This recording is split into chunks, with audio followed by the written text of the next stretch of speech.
I'm Elly, and we're in Neot Kedumim. We're in a field of wheat. And this beautiful yellow flower is Neot Kedumim, bishop's weed in English. And it has an amazing smell and taste of wild dill.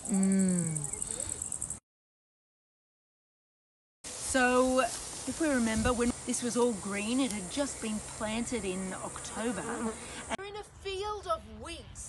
Look at it all growing up. Wait. And then, when we got to Pesach time, the barley was ready to be harvested. That's in the field over there. Right, that's the one that's already harvested. And we've been counting since the second day of Pesach. Every single day we've been counting the Omer, 50 days until now.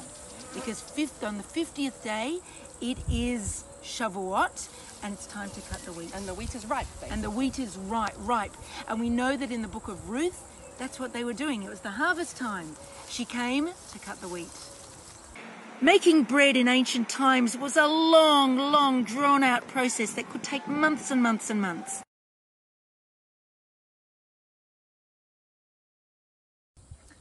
One, charish, Plowing.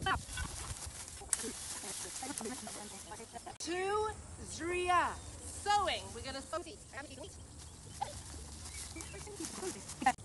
3, katsir. Harvesting. So I want you to channel your inner Ruth now. Good job. 3, amar. Bundling or tying it into sheaves.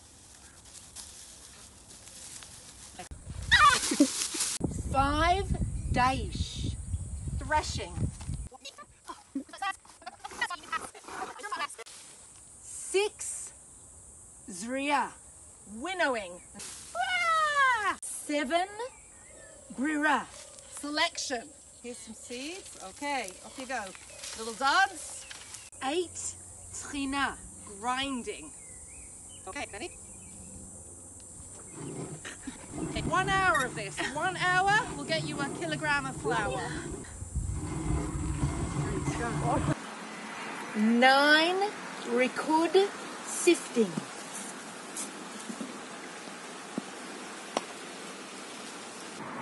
10, lisha, kneading.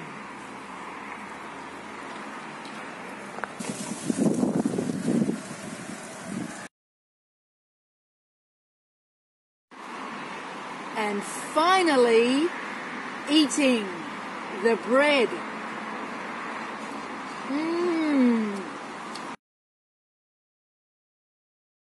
We read in the book of Ruth, chapter 2, "Ve'teshev mitzad hakotzrim v'itzbot lakali."